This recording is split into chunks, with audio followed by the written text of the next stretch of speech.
Welcome to Paint Radio with your hosts, Andrew Dwyer and Kevin Hoffman. Heck yeah, let's do a podcast. And this is our favorite, well, I guess I can't say favorite. It's one of our favorite types of podcast because this is a sponsored podcast where a manufacturer comes to us and says, man, we love painting contractors. We like what you do at APC. Can we grab some time? Let's do a whole podcast. Not just about us, but because we love contractors, we love what we do. Man, we'd love the opportunity to talk to contractors. And that's really what happens, I think, when you go to a trade show.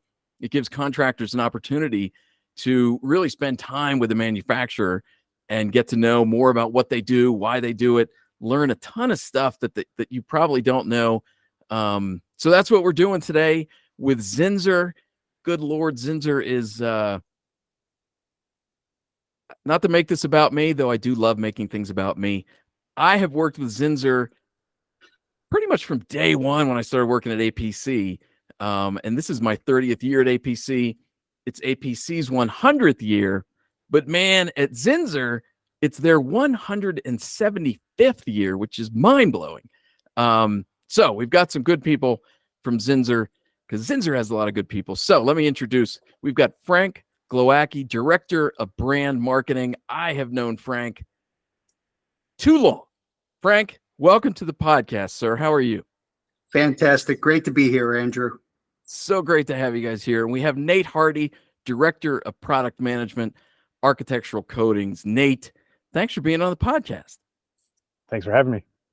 So, again, Zinsser founded in 1849. It's just hard to wrap your head around. Frank, what role does that institutional knowledge, that history play? Because you're also always coming out with new products. Obviously, the technology is always changing. Right? You're a modern, slick company, but at the same time, you have this amazing history. How do those things work together at the Zinsser headquarters? Yeah, that's a great question. But I think, Andrew, that 175 years ago, William Zinsser, he figured out a way to have this material called shellac, which typically you take, and that comes from a bug. But it had been around since the time of the Egyptians. But he figured out how he could take alcohol along with flake shellac and keep it stable in a tin can. So then it could be easily usable and saleable as well to paint stores, hardware stores, right around the turn of the century.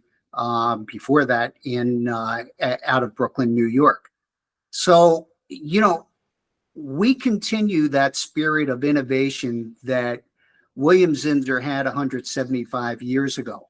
And it's innovation, it's performance, its heritage, and it's I think that is the spirit that really drives our brand and the things and the cool products that we come out with a lot more recently than 175 years ago. See, and this is, I think I already mentioned it, but this is the beauty of getting to know your store rep and the manager at the paint store and chatting with manufacturers because, man, if you love painting, they love it even more. And so that's fascinating. Is there like a Zinsser museum at the headquarters? We have at various locations, certainly here at Rust-Oleum in Vernon Hills, Illinois. We have various photos and pieces that are part of our heritage. And then our one of our main production plants, or two of them in Somerset, New Jersey and Attleboro, Massachusetts, also have some of our earliest materials as well. It's something, last week I was looking at a wooden 5-gallon pail labeled for clear Zinsser shellac. So pretty cool. That's awesome. And I also have to mention, because again, I started with APC in 1994, and then in '99, when I was a youngin' of the age of 29, and we launched Top Job, our Top Job Awards program, I went to Zinsser. You guys said, heck yeah, we want to sponsor that. You guys have been sponsoring it nonstop. Zinsser, the primary Top Job sponsor every year since 1999. So it's tremendous. Because, and it's not just that you're supporting APC, but because it's so clear that you guys care about professional painting contractors, and that's every wonderful. Year, when myself and our teams look at the craftsmanship that goes into those submissions, we are continually in awe. So it's a testament to all of those who make the submissions and who do painting as their craft every day. Well said. It is fun to highlight the great work of professional painting contractors. I also have to mention Zinsser is also in the middle of sponsoring a 4-video series that we've done at APC, a series we did with Austin Ilsley of AI Painting Plus in Columbia, Missouri, and he is incredible. And Zinsser sponsored that entire video series.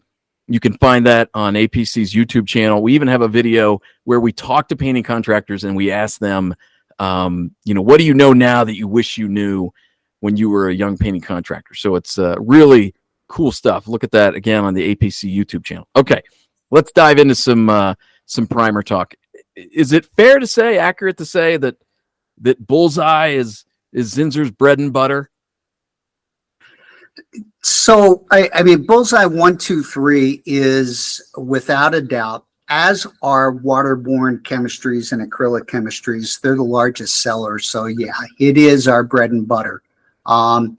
It's all purpose. It does a whole lot of things really well. Now, that doesn't mean that there aren't some primers that we make that do things at a higher level, and we can talk about them as well.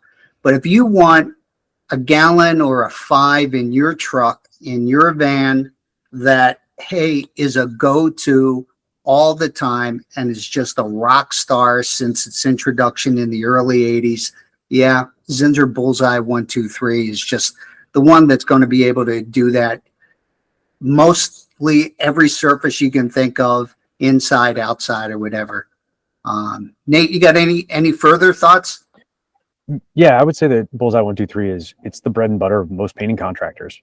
It's that product that you're going to use on the majority of substrates, you're going to use on the majority of your jobs, and having it in your truck is just a useful tool. And that's really what it was created for.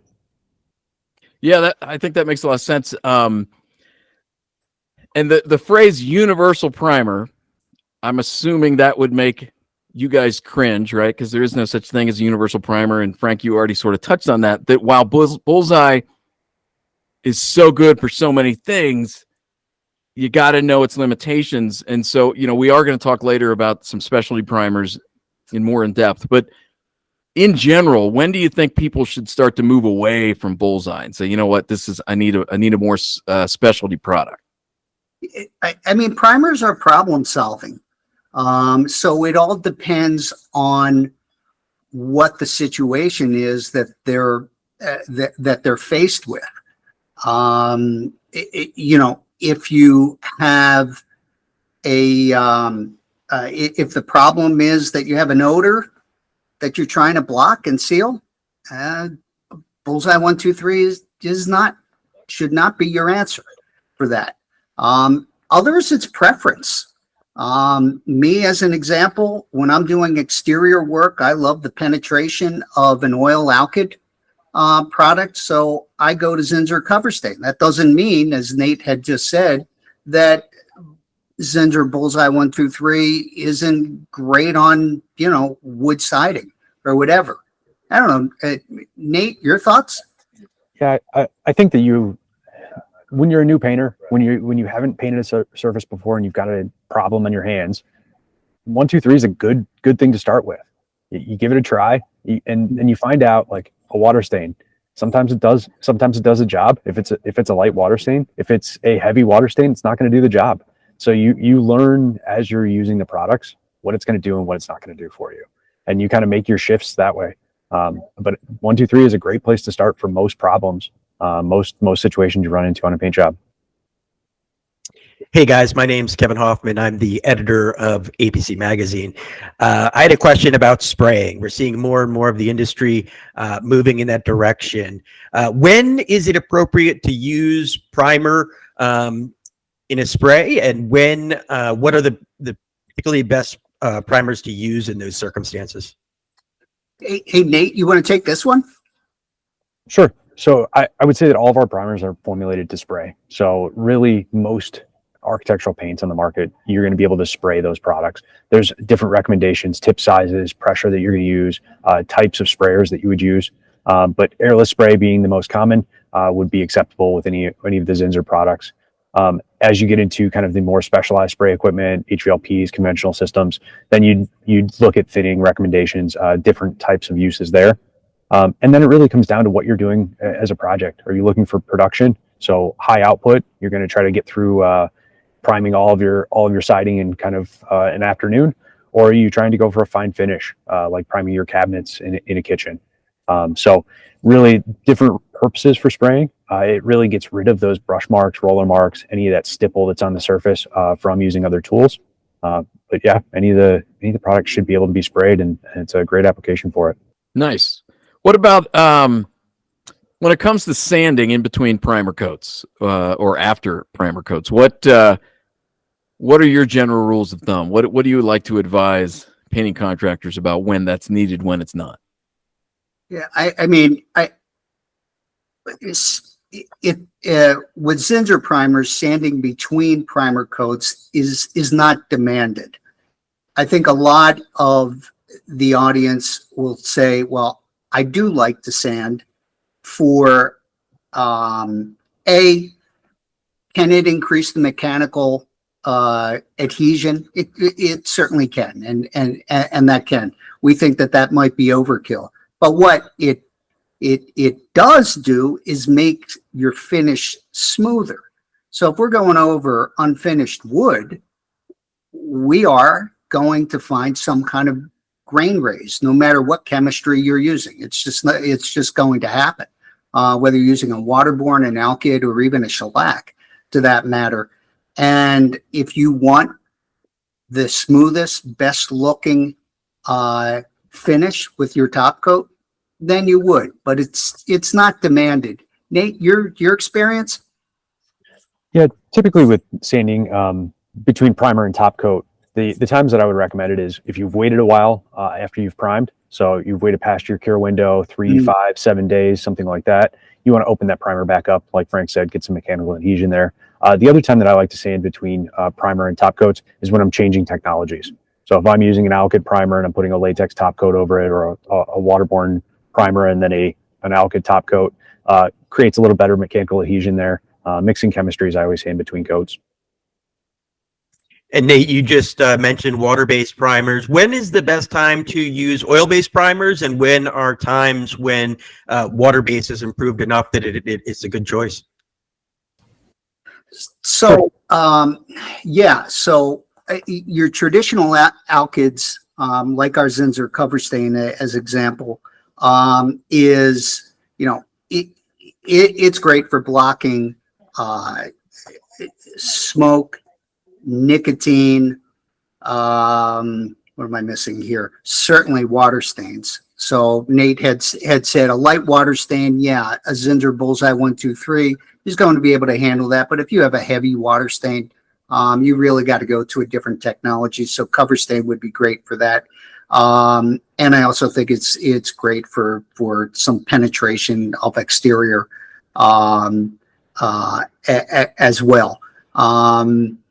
And so you can move to that technology. Nate, your thoughts? Yeah, I stick to oil-based primers when we've got tannins. Tannin bleed is the best use of that oil-based primer. It keeps that wood looking, a solid color. Doesn't have any kind of bleaching a few days later. Yeah, and I know, so technologies, Kevin, have advanced quite a bit. So there are waterborne technologies now, cationic chemistries, which are basically, these are waters that don't like water. So typically, you hear us saying, and the oldest thing, and the audience knows this, if you got a stain, think opposites, right? So if you got a water stain, you put an oil on top of it. If you have an oily grease stain, you put a water on top of it, right?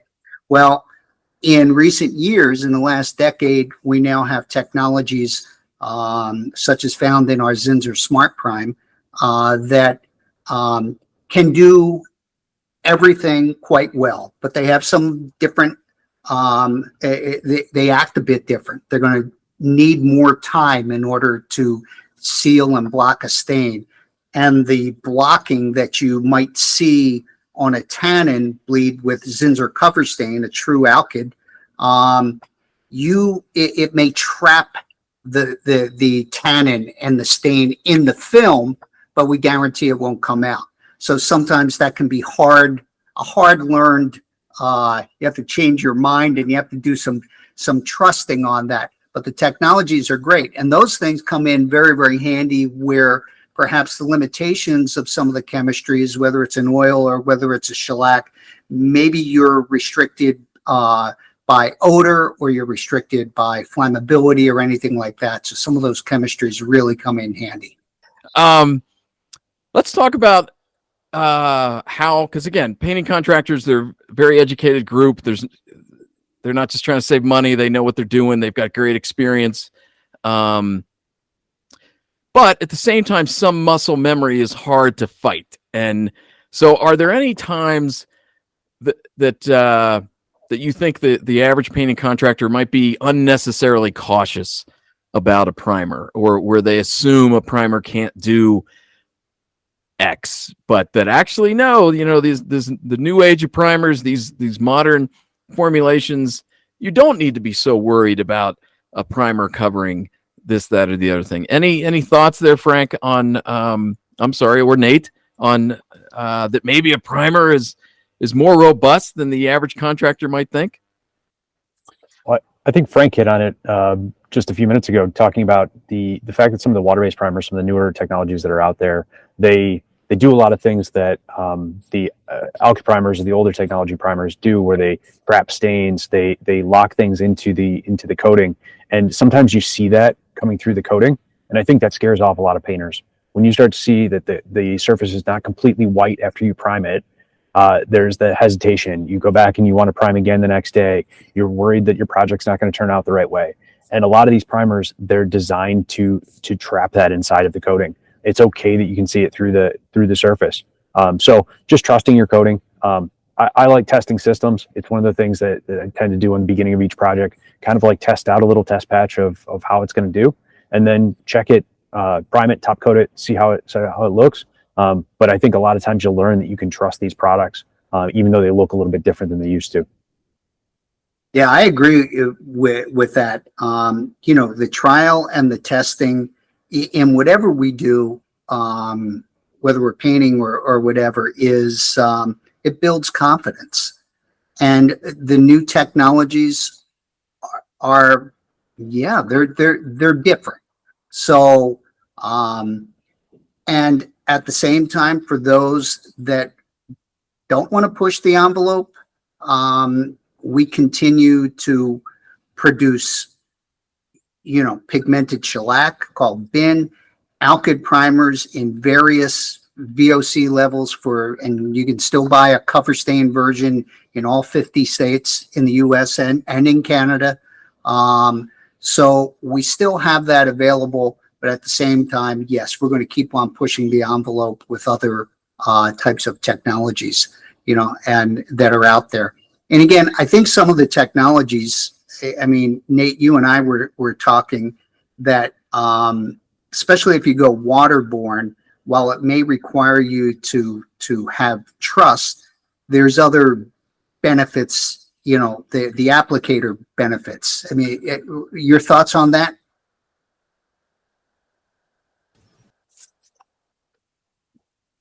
Sorry, Frank, you mentioned the applicator benefits. Yeah, so lower odors and. Oh yeah, absolutely. So thinking about the different products and the way that you can use them in using them in occupied spaces, having them in areas where Frank and I were talking earlier today about using bin, and there's certain situations where it's flammable. You don't want to use that product in confined spaces. So you could have kind of hazardous issues on your hands. A lot of things where you are required to wear respirators when you're using alkyd products or using the any of the solvent-borne products. When you go into some of the newer technologies, they're low odor, low VOC, much more friendly, easier on the application. We were, I was telling Nate about a thing, I don't know, it's probably 10 years ago, but maybe a little bit longer, but there was a job, it was a 20+ story building, and it was a fire, and they wanted to use bin to seal the elevator shaft. And I'm like, oh my God, no, that is, I mean, bin, the solvent in it is alcohol. It is flammable. And certainly in a confined area, the odor is extreme. So you had everything going against. So that's where new technology that can trap in odors and block stains that are waterborne, but don't have the flammability and don't have the odor. That's an easy example of why you need to have more than just 1, 2, or even 3 products at your disposal. Interesting. Nate, I have to ask you, because you mentioned in a previous reply, I think you said, I'm a systems guy. You put off this demeanor, man. You take this seriously, and that's a compliment. That's awesome. I get the feeling you really lean into what you do here, Nate. Tell us a bit about, I know Frank's background because I've worked with him for so long. How did you come to Zinsser? What's your paint industry background? Sure. So I've been in the paint industry about 25 years now. Spent 15 years with a pretty large competitor in sales, outside sales, store operations, working really closely with painting contractors. And then I moved into kind of technical roles, working with OEM customers, putting products into manufacturing, really going into a different type of technical view of the paint products. And that's where I think the systems piece came into it. Have to be very, very specific when you're putting products onto a manufacturing line. And then I spent the last 7 years here with a smaller regional company working in product management. So really fine tuning the products. So there's a decent amount of paint and primer in one products out these days. Are those fighting words for you guys, or what is your opinion of paint and primer in one? I mean, I'll start that one first. No, at Rust-Oleum and even with the Zinsser brand, we use paint and primer quite a bit. I mean, I think it's so generally used now that it's, it's not what it was whenever it came out 15+ years ago, as being that you don't need a primer. And it is interesting because you would think with paint and primer that Zinsser and even our competitors and the primer pieces of any of the major paint brands that are out there, they all would have been discontinued. But they haven't. It's because the listeners today understand the value of what a primer is. And when I'm trying to explain to those that are less apt to understand what primers are, I like to think of it as, if you go in and, to a professional hair salon, if they were using a shampoo and conditioner together in one, I think you'd probably do like a double take and say, wait a second. I don't know that I want you to cut any of the hairs on my head. So professionals understand that when you have a separate system, there's meaning for each one. And I believe the listeners, they understand what a primer does. And whether you're using Zinsser, and we sure hope that you are, or whether you're using another brand of primer, that they perform. The idea of a paint and primer in one, I think, is just a good adhesion top coat. And I wish I would have thought of it and been the marketer that came up with it 15 years ago, because I think it was a heck of a win when it was introduced. But I don't know that it means a whole lot right now because it's on every can of paint. Nate, your thoughts? I think paint and primer has its place, right? There's uses for paint and primer. It has pretty slim priming uses. So a new surface that really has no issues. It's not a solution type product. It's more of just a convenience product. So new drywall, it's going to seal it okay. A little bit of new wood, nothing with tannins. It's going to be okay on there. But I think the biggest use for paint and primer is those situations where you're going to repaint a wall that's previously been painted. It's a pretty similar color, and you really don't want to waste the extra paint. So buying 2 gallons, a gallon of primer, a gallon of paint, when you only need to paint one room, it's just too much. So I think that those type of situations, it's a solution product for that use. If you're going into something where you're repainting the entire house, you need to change a bunch of colors, you need to paint over a bunch of new different surfaces, it really doesn't have its place because it's not going to meet a lot of those needs. So it's just finding the right projects. It fills a need, but it's not the best for everything. Do you know what the general chemistry is behind a paint and primer one? Are there more binders, just greater adhesion in a paint and primer? So I'll take that Chet. So a primer has a higher amount of resin and typically less pigment in it. And a top coat has to have the pigment for both UV retention, whether even inside, so that if you get sunlight on a wall, it doesn't fade. And then the ability to be able to add color to it. So you need typically pigments give you that piece. So when paint and primer did come out, they were more of a balance, a higher amount of resin, and then you took away some of the other materials. So again, I go back to that shampoo and conditioner. I mean, you can only fit so much into the bottle. So something's going to go someplace.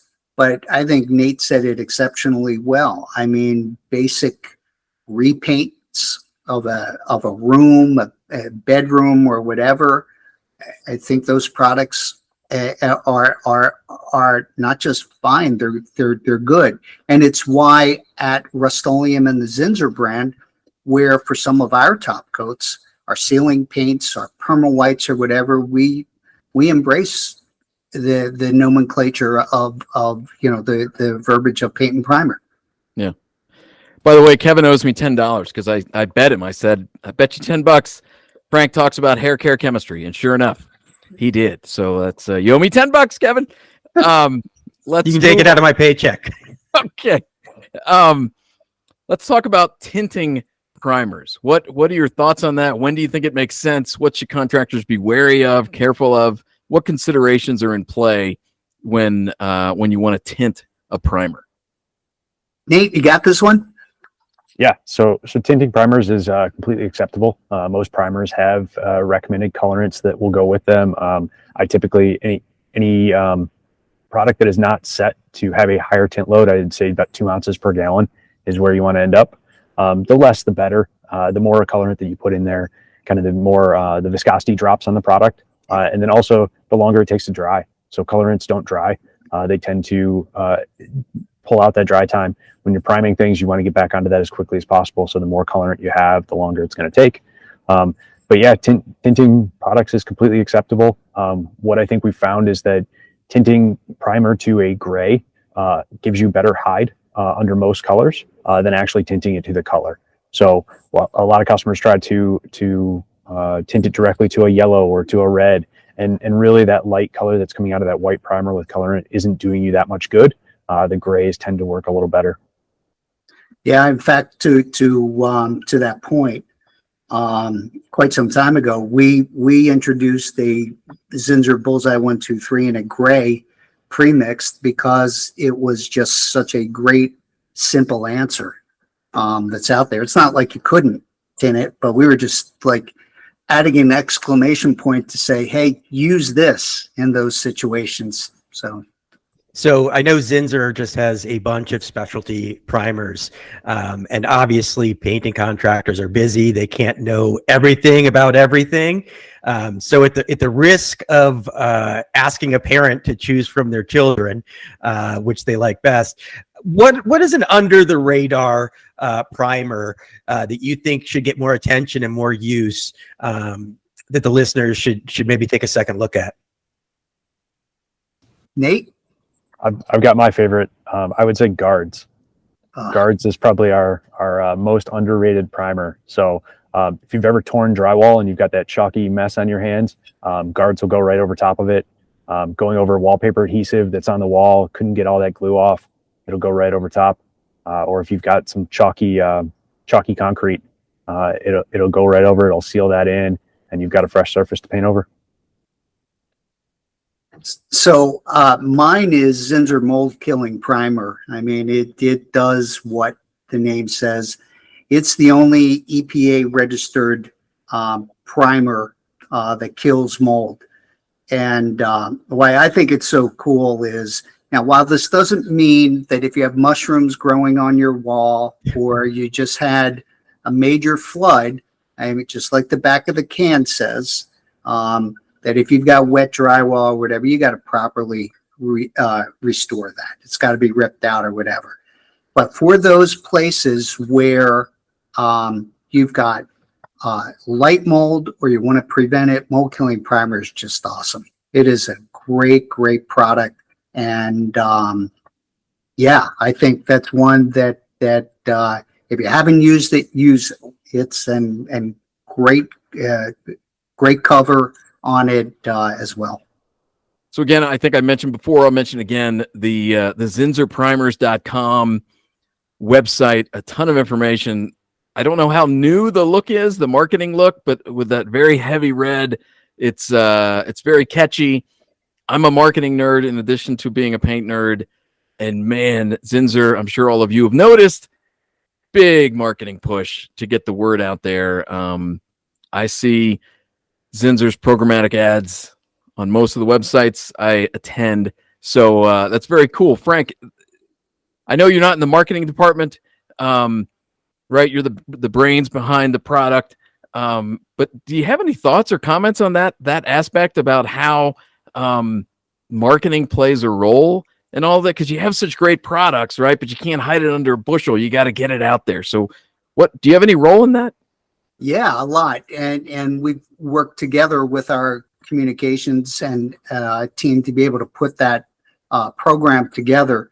And yes, it's very eye-catching with the red and very engaging and a lot different than a lot of the typical media and advertising you might see from our industry. And that's great. And that's what it's meant to. But it stays to what the core benefit is of Zinsser primers. And each one of the campaigns are talking about them, that we solve problems. We block stains and odors.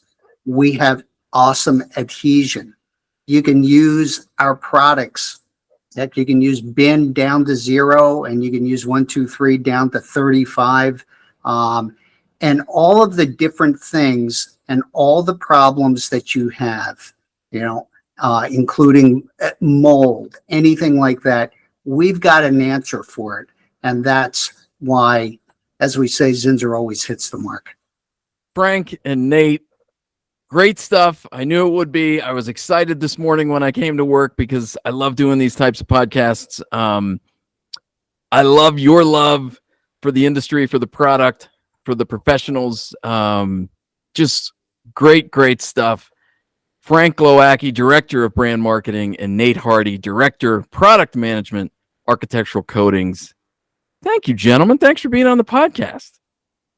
Been great. Thank you, Andrew. Thanks for having us.